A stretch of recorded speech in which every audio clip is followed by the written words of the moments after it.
Congrats on getting beyond $1 million. What got you here won't always get you there.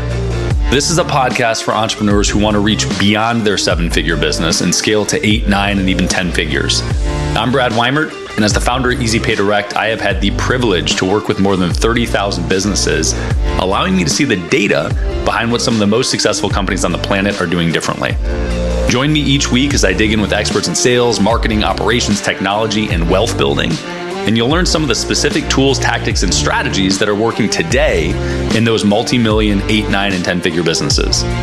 Life can get exciting beyond $1 million.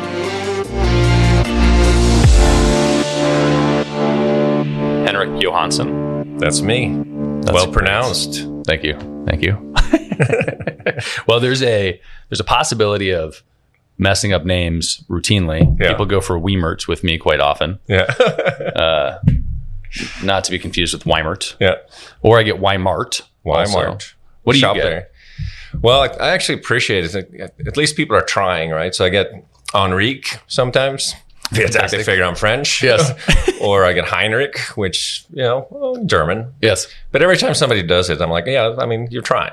Yes. Yeah. So it's just Henrik. And Johansson, I think it's close approximation to what you would say in Sweden. In Sweden, you actually say Johansson. Huh.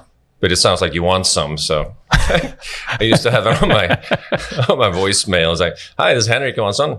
People are like, sure, Henrik, I want some. But that's not why I called. All right. So we met through a mutual friend in town who I'm a big fan of, Jay. Me too. And great guy. He is. And you have a pretty interesting background from an entrepreneurship perspective. Let's do the bullets here. So 98, and there's a through line here that I'm interested in, but 98, you raised 35 million. Yeah, not in one round, but for that first company, Creditland and .com days, we raised 35 million. Yeah. And that was to help banks issue credit cards online. Is that accurate? That was part of it. It was a broader vision that we were going to build a credit marketplace. Okay. It didn't exist at the time. This were the early days of the internet. So our vision was that you pull one credit report, and then we would have all types of lenders, from auto lenders to mortgage lenders to personal loans to credit cards. And since we were going to have all their decision criteria, we could in an instant optimize, your loans.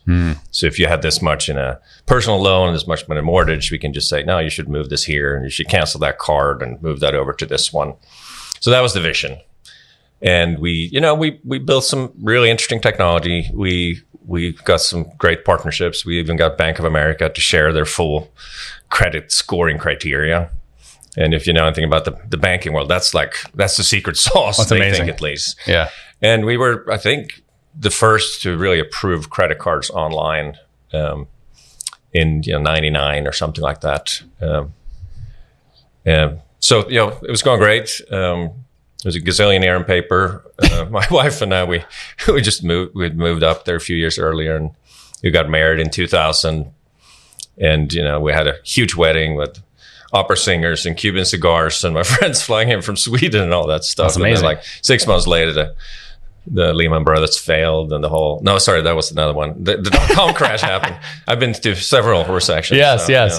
I'm dating myself, but and then the bottom fell out, and company unfortunately went under, and had to fire 100 people and start over. Yeah. So that was round one. That was round one. Round two is Boundless. 04? Yeah, there was a small brief period at a company called Everyday Wealth in between that actually brought me to Austin. They were also an online finance play, and I came down to run that for about a year and a half before I got the itch again to go do something myself.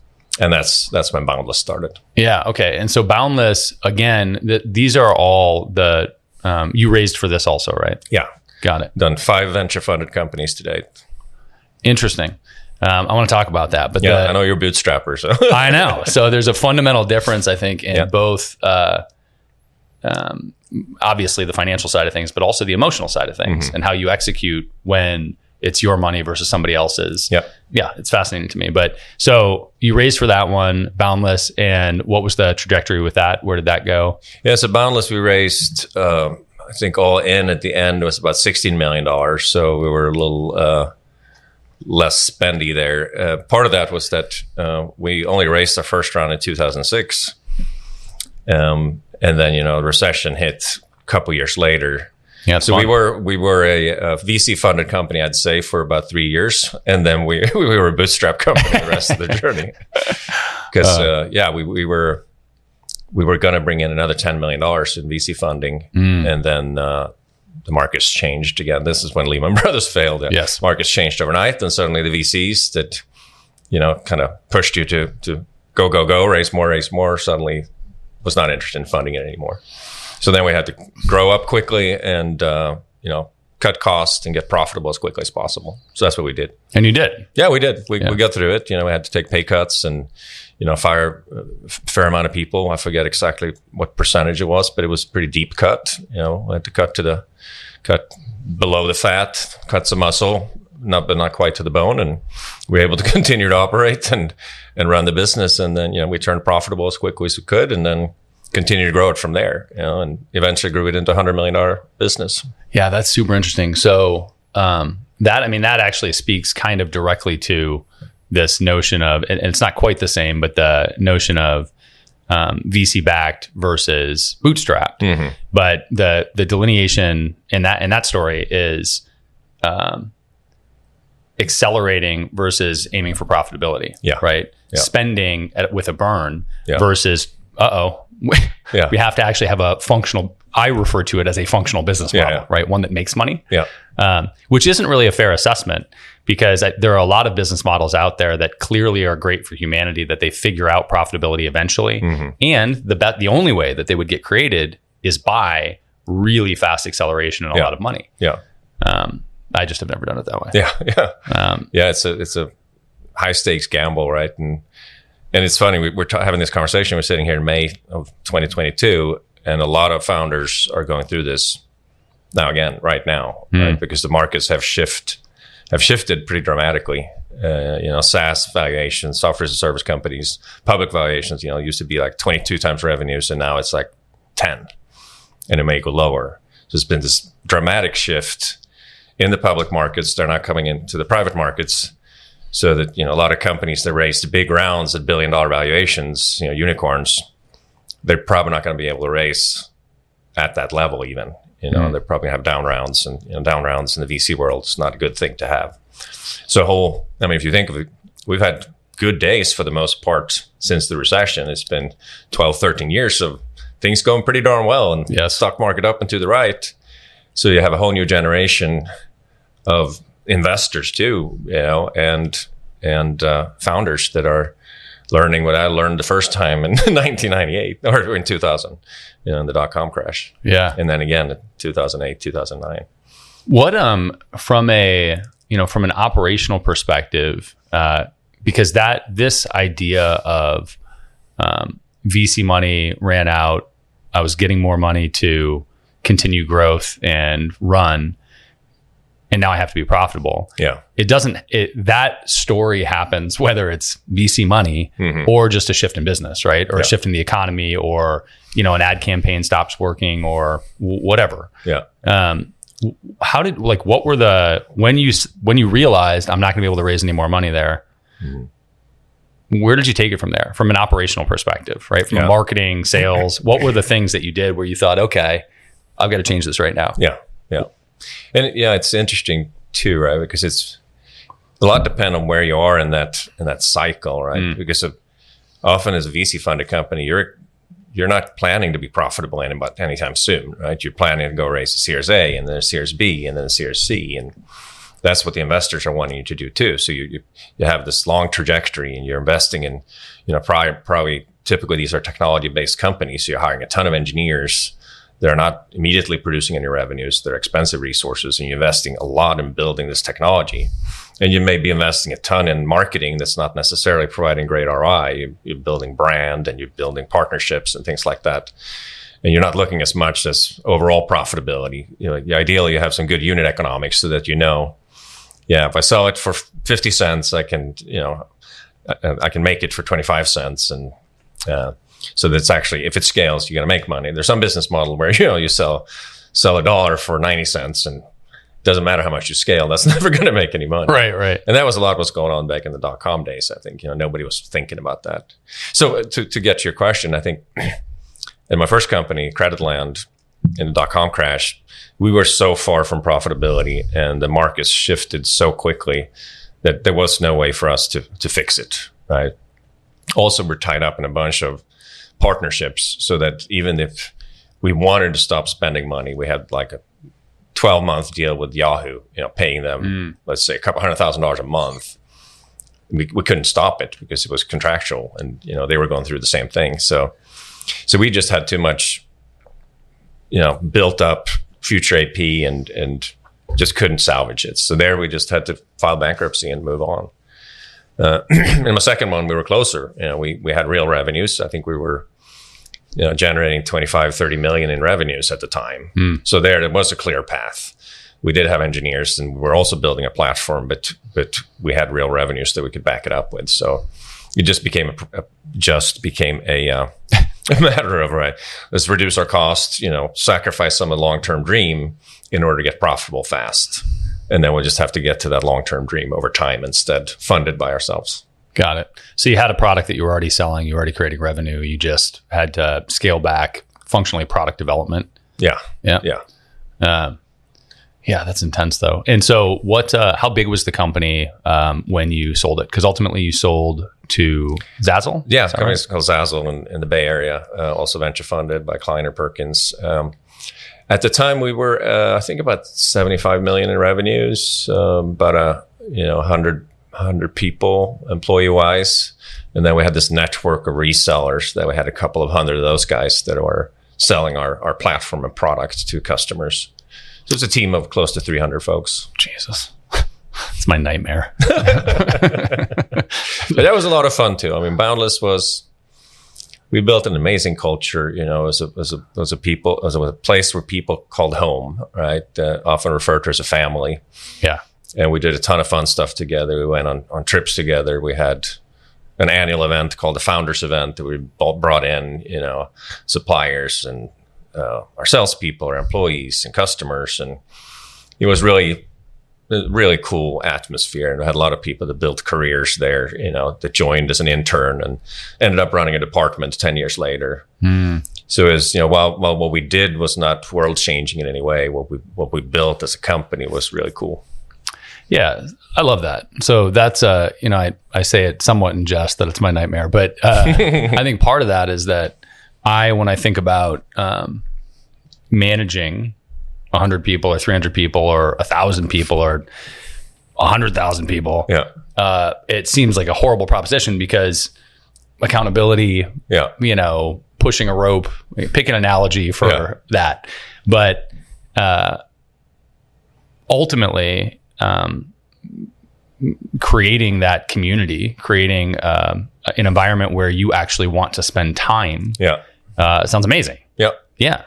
No, I'll tell you it was just a few weeks back now there. So I left that company to start and run Gemba a couple years ago. And they since got acquired again by a private equity group. So I went back to crash their founders event that I mentioned earlier. And it was an amazing experience, right? Like, there was probably 100 people there, and I probably hugged 50 of them. And it was like, oh, Henrik, oh, Barry. And so there was a lot of love there too, So those relationships were real, and I think will last a lifetime. Yeah. Yeah, that's cool. Did you, presumably the VC route you're building to sell all the time? Yeah. Did you have I guess this applies to any of them, but did you have targets to sell to on creation of the company? Did you think, hey, I'm building it right now and here are the people I'm potentially going to sell to? Mm-hmm. Yeah. And again, that's where I probably have evolved a little over the years. I think the first one we created, it was like IPO or bust. We thought it was going to be like world changing. Sure. Without any other thoughts really much about, there shouldn't be any other alternative. Conceptually, that was not a terrible swing. Yeah. No, I mean, like that product, yes. We could have been. I mean, companies like Credit Karma today that doesn't do half of what we do, and they're worth $5 billion or something. Right? Crazy. So it was not a bad idea or a bad business model. But I think what you're saying is it's wise to do that, right? You should start with an eye towards, we're swinging for the fences. If we succeed, we can be a publicly traded company, category defining that everybody will know. But if that doesn't happen, and odds are it won't, you should have a plan B. And I think in my experience, the sooner you start to cultivate the relationships with potential acquirers, the better, right? If you think that Cisco might bite your company, or Amazon, or whoever it is, Microsoft, just start to cultivate those relationships early. Because if you're trying to run some sales process on a short time frame, that's usually really hard to do. But if these guys are already partner of yours, they know you have relationships there, then the odds are that the chances of you having a successful exit through an acquisition is going to be much higher. Yeah, that makes so much sense. Okay, so I'm gonna derail us for a minute, because I'm curious how you run your days, keeping that sort of perspective in mind.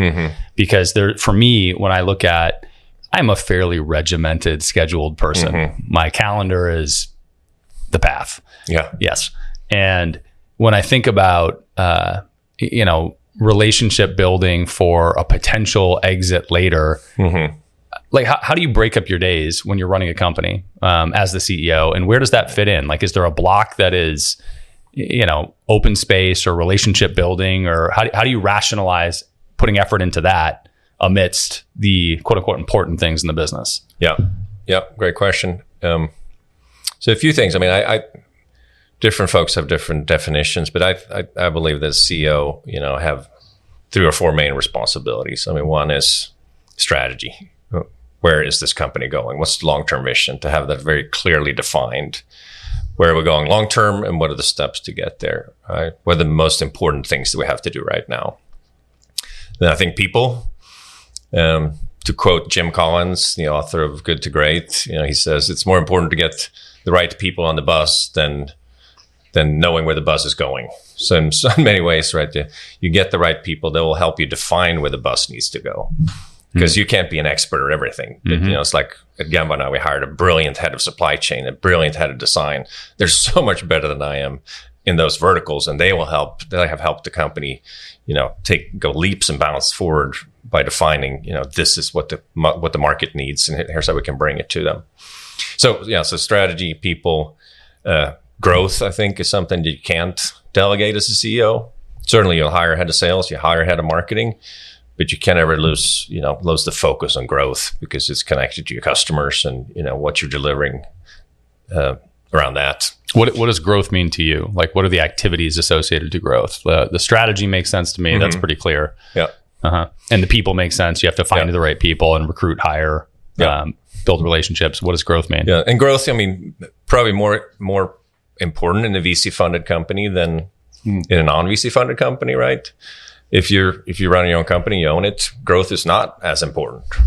If you're running a profitable company, you don't really have to grow. you can just continue to make money. Yes. But in VC world, growth is the lifeblood, right? If you're not growing, the whole idea of VC funding, right? They go in at lower valuation, and then you grow, and they're, the stock price that they bought it at is now worth more. And then eventually it exits into, like we talked about, an acquisition, or into the public market if somebody is willing to pay more. And that equation just simply doesn't work without growth. Yes. So growth is and you'll see that, there's, I forget what the exact percentage is, but, there's a certain percentage that get seed funding. Maybe it's 10%, but only 10% of that, or 20% gets Series A funding, and then only 20-30% of that gets Series B funding. So there's a lot of fallout. So most companies that get VC funding, they don't make it to the other side, right? They fall out somewhere along the line, and I think often it's because the growth, they can't sustain the growth, and that can happen for a number of different reasons, right? You can hit a local maximum. Maybe you grow really fast in the beginning, but your market was really small. You had a product market fit, but the total addressable market wasn't big enough. or, maybe you didn't really have true product market fit. You were just able to sell a bunch of people or your friends or, close knit people. Yeah. But it doesn't really scale beyond that. So your customer acquisition cost is too high. So so there's a lot around that. And then I think, fourth piece and also in the VC funding company is funding. It's your job as a CEO to make sure you have funding to get to where you need to go. Yeah. Yeah. So those are the four big buckets. And then, we can talk more about how I'll go about managing teams, right? How do you, because I think that's where your questions start, right? Yeah. So I guess if you look at those being the four responsibilities of, I'm going to call it a VC backed company. Yeah. Then potential for exit fits into, funding or growth, maybe. Yeah. I don't know, but it's a responsibility of the CEO. So you feel like you have to have that as part of the core competencies anyway. Yeah. Yeah. Yeah, absolutely. That makes sense. Yeah. So for me, I have a different quandary, right? Yeah. So for me as a bootstrap person, well, Right. the first two resonate very much, right? For me, I really only think about strategy and people. Yeah, that's it. Because if we're highly profitable all the time by design. Yep. And now how close I get to the line, or if I ever want to go over the line, then it turns into a different proposition, right? Then I'm taking a bigger swing, I'm accelerating faster, and that's a choice. Yeah. But that growth lever, like you said, how much you want to grow, how fast, or if you want to grow, is a question. Yeah. Now, for me personally, and then the funding element is non-existent unless I'm going to change the business model. Yeah. Right. Yeah. But the growth question for me is a really interesting internal dynamic because I, as a human, one of our company core values and one of my core values as a human is growth. Oh yeah. Right. So I personally know that I am happy, maybe only when I'm growing, when I'm progressing down some path. Yeah. And the funny thing about that is it doesn't actually really matter what the activity is. If I am making progress towards something, if I'm getting better at something, I feel good. Yep. Yeah. So I think about it all the time. Yeah. But again, it goes back to what end? And it's like, if you're not growing, you're shrinking or staying the same. And in general, I think growth is always better, but it's different, right? If you run a restaurant down the street, you don't need to grow. Yes. If you run a franchise, you don't have to grow. If you run a small consulting business, you don't necessarily have to grow. So it's different for different types of businesses. Yeah. For sure. That makes sense. So you're okay. So you sold Boundless, except one of the other things that's interesting to me through the Boundless path is you also somewhere, and I want you to articulate clearly what happened, but spun off and created Outbound Engine. That's right. Tell me about that. Yeah. Why did you choose to do that? That seems like a massive distraction to core business. How did it happen? Yeah. Because that turned into a significantly... Another VC funded company. Yeah. That's had a lot of growth. It happened during the recession there after 2008, 2009, where we, had to become profitable as quickly as possible. And we looked internally at what assets do we have? What else could we potentially monetize here? And it became obvious that we had built this email marketing tool internally that we only used for our, I mentioned earlier, we had a couple hundred sales folks. So we had built it for them to stay in touch with their customers, to constantly sending relevant content to them in an automated fashion, and then letting them know whenever somebody clicked on the content or engaged with them in some way. To basically said, hey, this buyer of yours is looking at this stuff. You should give them a call. And our salespeople loved it. And we realized that probably has legs beyond our salespeople. So first we experimented with, we could sell it to other companies like ours in our industry. And we realized that was a bit challenging because they were our competitors and they weren't going to trust Boundless to upload their leads, And so, we realized that, if we're going to really do something with this, we need to spin it out. So that's what we did. And our existing investors agreed that was the right thing to do. And we brought in some new capital. And again, we had another VC funded company And Boundless was basically the first customer. So we used the software that we had now spun out and that they were reselling back to us, basically. Yeah. And then, they moved on, hired their own management team. My VP of marketing at the time, Brandon Stewart, became the CEO, and my head of engineering, David Detmer, became their CTO, and they went off and started a new company. And I was on the board for the first couple of years as they were growing. And, they outgrew Boundless pretty quickly, not on the top line, but as far as people and, fundraising and all that stuff. And yeah, it became a successful company in their own. And then they started going into different verticals, creating that same solution for mortgage brokers or real estate agents or, pretty much anybody that sells anything. Yeah, so it was cool to see that, your little baby grow up and being a really successful company. So from an ownership perspective or financial perspective, how did that break down? Right. So you're in a VC environment, giving away noteworthy chunks of the business in exchange for capital. Yep. When you spin off another company like that, how did that work? Yeah. So typically it works like there's some asset that you carve out, right? And in this scenario was a piece of software and the intellectual property attached to that, and a customer relationship with Boundless itself. So we carved that out, legally, put it in a different entity. And then and that entity was 100% owned by Boundless shareholders. And then you're, doing the traditional VC route that you're selling a percentage of that company for an investment. So when it was created, Boundless owned 100% of it.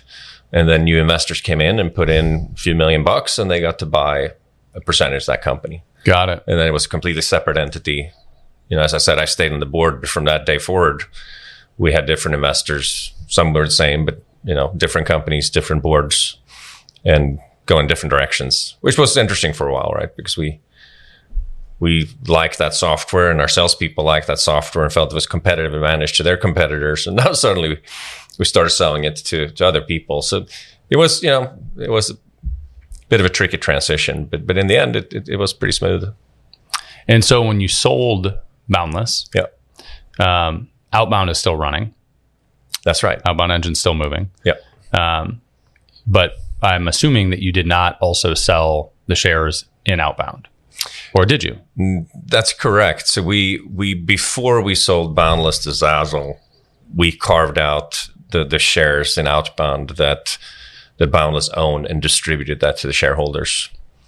So I, as a shareholder, Silverton as a shareholder, got their Outbound engine shares before we sold all the other assets to Zazzle. Got it. Yep. So all the VCs that put money into Boundless, as well as the founders and any other shareholders in Boundless, had ownership in Outbound. And before you sold Boundless, all of that ownership just moved. And so you still owned Outbound. Yeah. Because we didn't want to sort of give that as a bonus to Zazzle. Yeah. They had nothing to do with Outbound. No. So we're not going to give that to them. Yeah. So I think, that was the right thing to do. Yeah. Cool. Okay. So fast forward to today. Gemba is the latest project. Yep. Give me the elevator pitch on Gemba. Before I jump into the elevator pitch, but something that that I thought a lot about when I was at Boundless, because I spent a lot of years there, and ultimately, as I said, I think we built a great company, but at the end we were selling promotional products, branded merchandise, swag. I always had this sense that even though this is great, it's not changing the world. It's not really having a meaningful impact. Yeah, sure, we're helping some of our customers. We helped some of our nonprofit customers raise a lot of money, so that felt good. But it also felt like, we're kind of selling the same thing as everybody else is selling. So I always had it in the back of my mind that I wanted to do something that really could have an impact, ideally global impact, and something that could really be good for the world. I'm a sappy that way. My mom was always like in Amnesty International and on the barricades fighting for what's right. So I've always had that desire that I want to do that someday. Yeah. So the idea really came from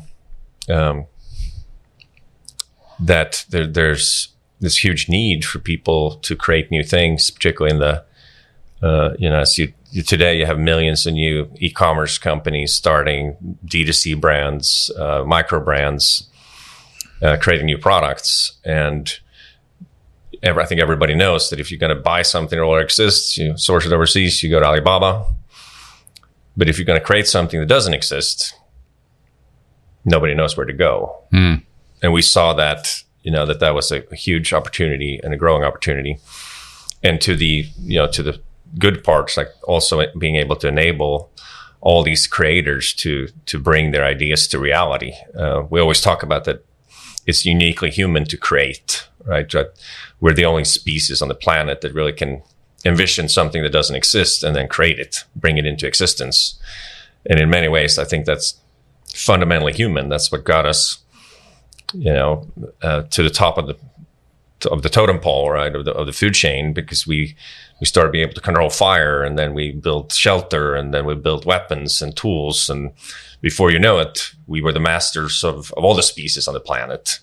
And that that really comes from the ability to envision something that doesn't exist and bring that into existence. Yeah. So that's what we love about what we're doing. Ultimately, our vision is to democratize product creation and allow anybody anywhere to create new products, to take their ideas that they have on how they can improve the world or improve their situation or just create something cool and allow them to do that. And as such, unlocking, this tremendous entrepreneurial equity all over the world and have the best ideas to come forward. Because right now, new product creation is largely held within larger companies that decides, what consumers want to buy, and that's what they make. Sorry, it was a long-winded answer, but no, it's does that great. make sense? Yes, definitely.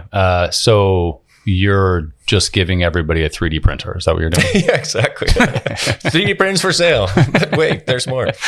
No, so we built this global network, basically, of talented people. So anything, when you create a product from scratch, you typically need an industrial designer.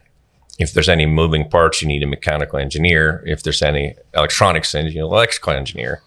You probably need somewhere to prototype it, and then you're going to need a factory to make it for you. And then you're also going to need, to deal with logistics. You're going to have to deal with compliance. You're going to have to deal with product safety and customs. So there's a lot of things that come into play.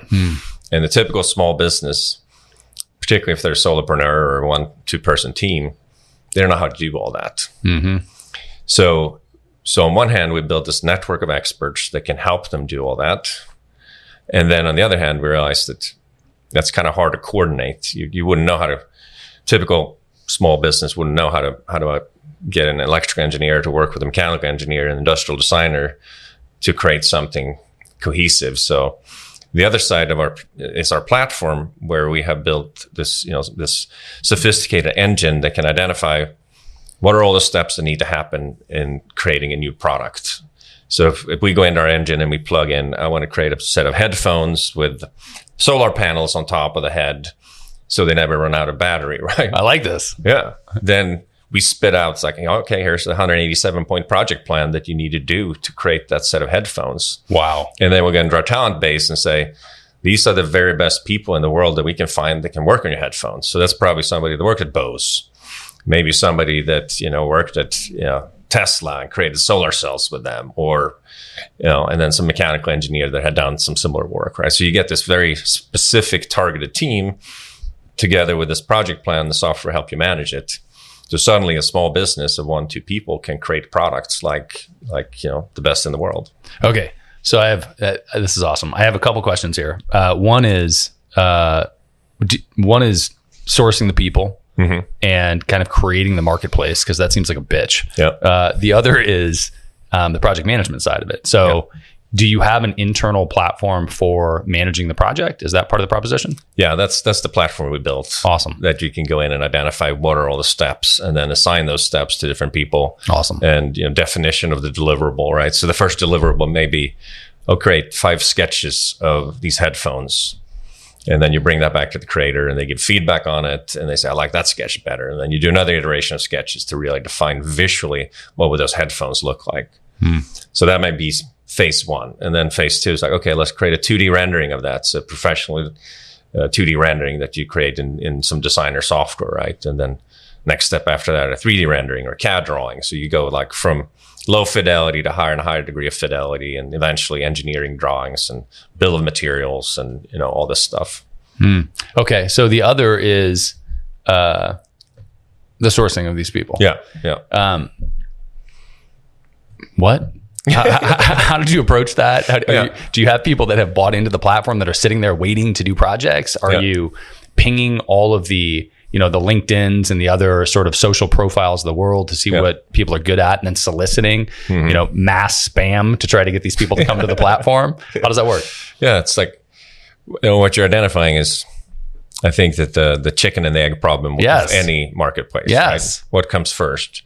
Your customers or the people are going to provide the service? Totally. So and my answer to the chicken and egg question is always you start with small chickens and small eggs. That's good. That's the only way to get there.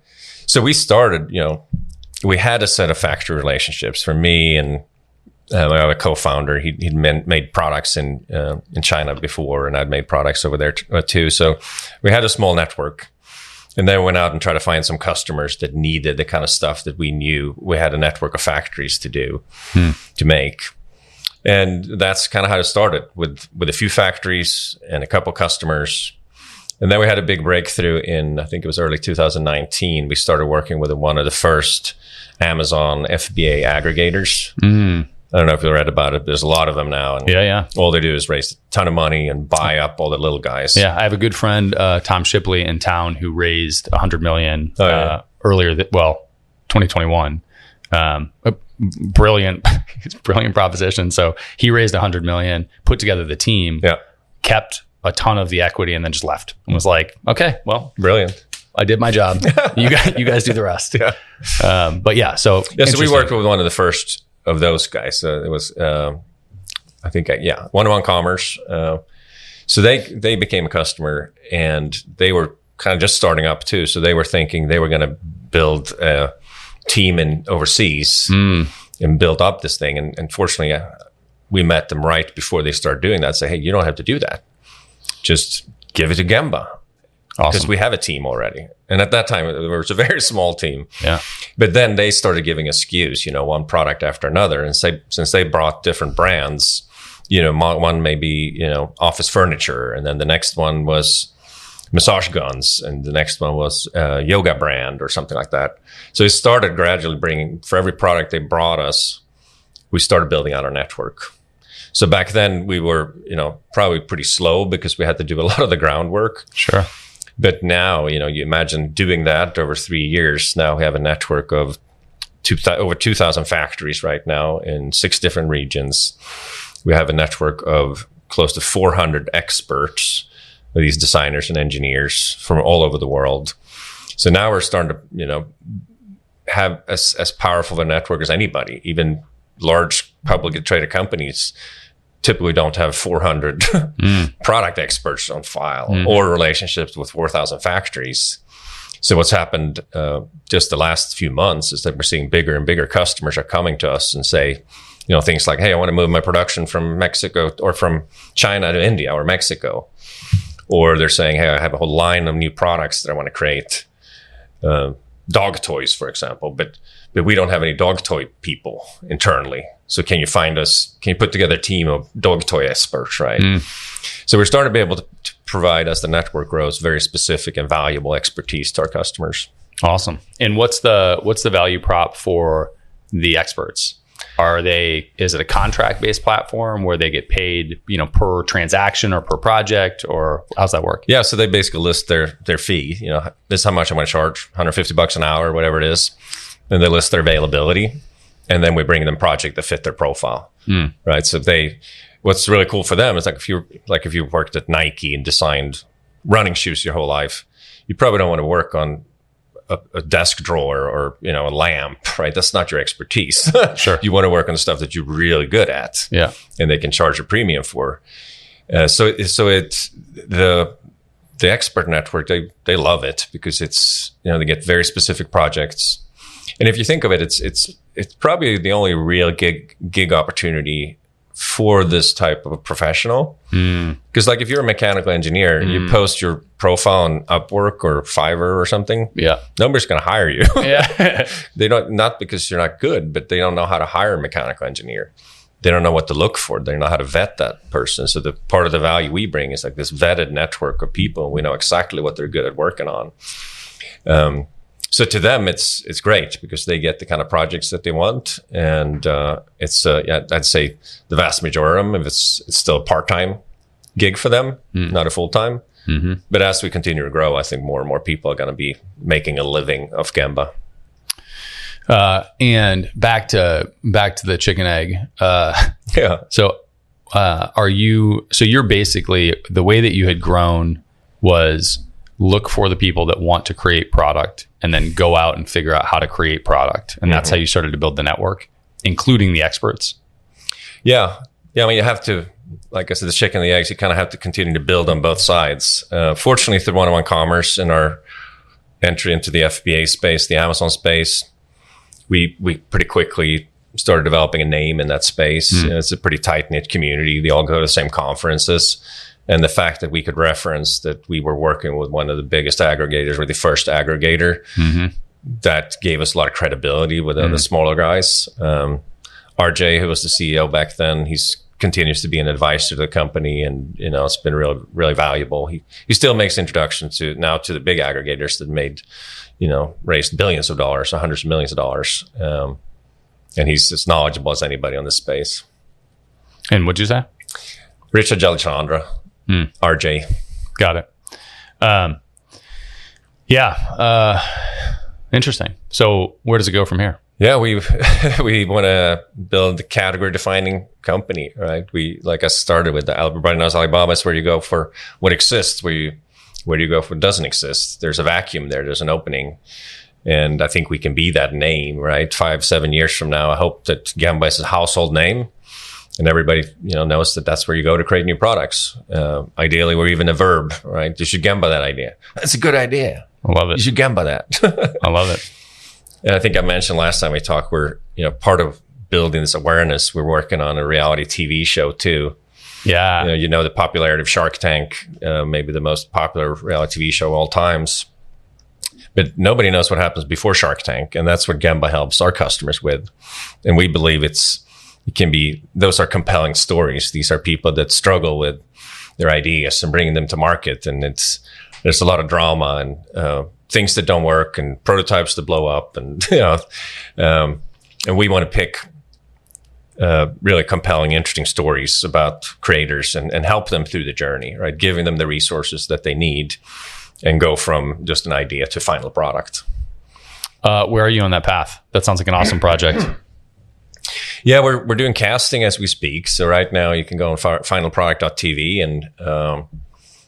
and sign up. Record your story. So we have a bunch of crazy creators, entrepreneurs, innovators that are nice. like showing like, here's the thing I made. And, it's a power washer for, your clothes, or whatever it might be, right? Or some guy has a Batman suit. You can jump off buildings and fly.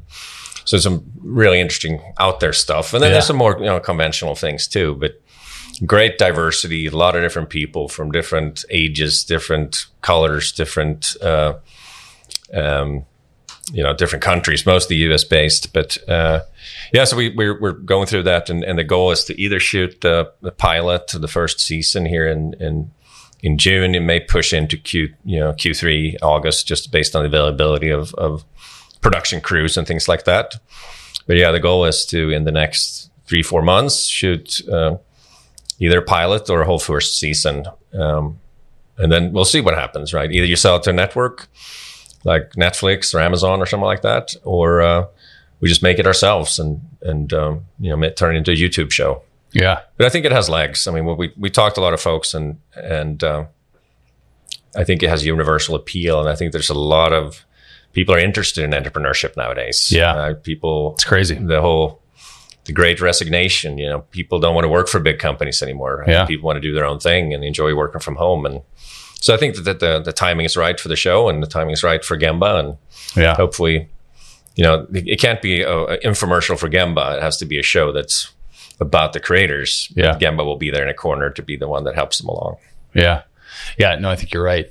We've moved into, somehow in the last 10 years, we've moved into this era where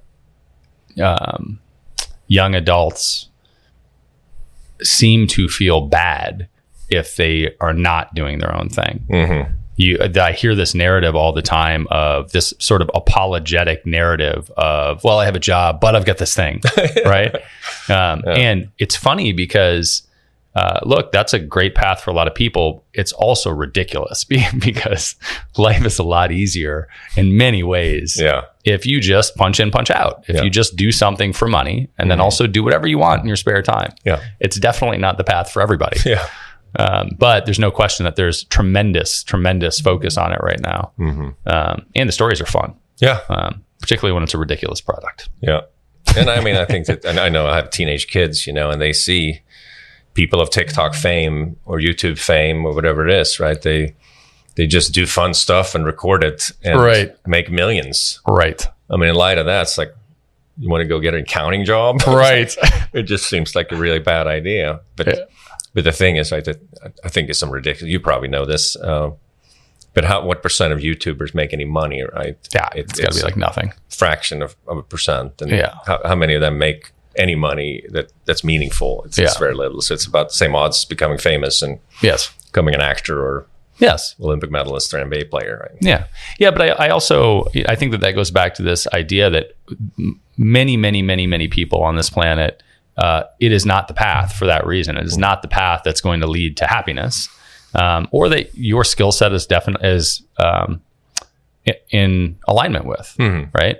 But that if you have one of my fundamental beliefs in life is that if you have discipline and drive, those statistics are not relevant to me. Yeah. No, like true. A fraction of a percent. Yeah, but that's not the likelihood of me doing it. Yeah. No, there's a mountain climber, Ed Viesturs, who is one of the few people on the planet that has summited all of the highest peaks in the world with no oxygen. The statistics on surviving these mountains is horrific, and even worse when you have no oxygen. So he was interviewed. I read a book of his years ago, and he was interviewed by a reporter, and the reporter put this article out and was critiquing him for climbing these mountains while he has a family. And the critique was, every time you climb a new mountain, it's like you're playing Russian roulette, because statistically your odds of dying keep increasing. Yeah.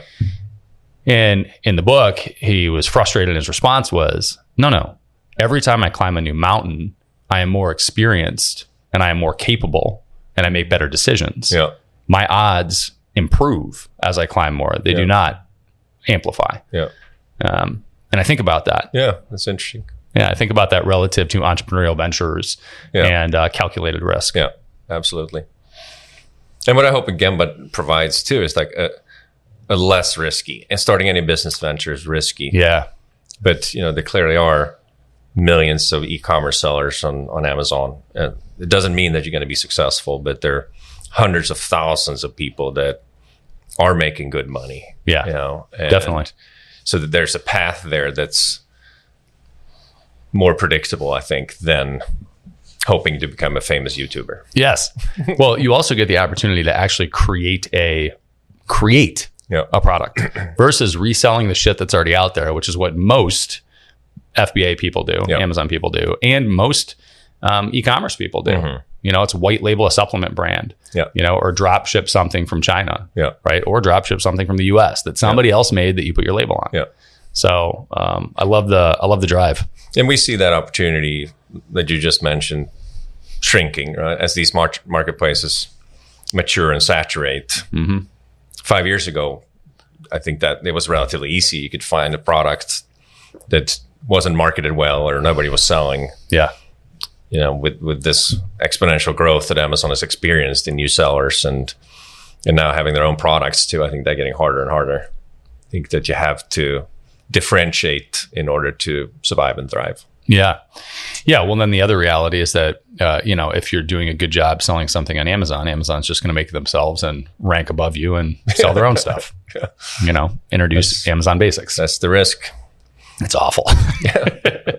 It's awful. Smart, but awful. Yeah, it's brilliant and but terrible. Yeah. Cool. Well, I appreciate you spending time, man. Yeah, it's been a pleasure. Really enjoyed meeting you and look forward to what's ahead. Definitely. Where should people find out more about you or more about Gemba or the show or whatever you want to promote? Yeah. I mean, go to Gembah.com, GEMBAH.com, Gemba. Or if you want to learn about the show, finalproduct.tv. Awesome. And if you want to find out about me, just look me up on LinkedIn. Awesome. Why is it Gemba? Gemba is if you take the H off, it's a term in Kaizen manufacturing, Japanese manufacturing, what Toyota basically invented, which it's a very set of principles. And Gemba is one part of it. Technically, the word means where value is created, or the place of value. And so we love that, right? We want to be where value is created. In the Kaizen manufacturing, actually means that the senior executives, even the CEO, goes down on the manufacturing floor and stands in the little Gemba ring, they call it, and watch a product being made for hours sometimes. So for them to really realize that this is how this thing is created. And, you typically don't see that in a American or Western factory. No. The CEO standing there and watching something being made. No. But they argue that was part of the key to value for how Toyota kicked everybody's butt in the 80s and 90s, that they had this way of making things better. That's great. I love that. I'm so glad I asked. Yeah, we love the name. And we had some marketing consultant tell us once, well, I think you should change the name. I was like, that's us. We're Gemba. That's great. Yeah. Cool, man. Well, thanks again for spending time. Thank you. Appreciate it. If you learned one thing on this episode, share it with another entrepreneur. They need to hear it. Also subscribe so that new episodes just show up on your phone. It's a lot easier that way. And if you want the really good stuff, check out our free BAM! Tactics and Strategies course. It's where we curate the best tips, tricks, and tools that our guests know, whether they've shared them on the podcast or not. Just go to beyondamill.com. You'll also find previous episodes and show notes at beyondamill.com.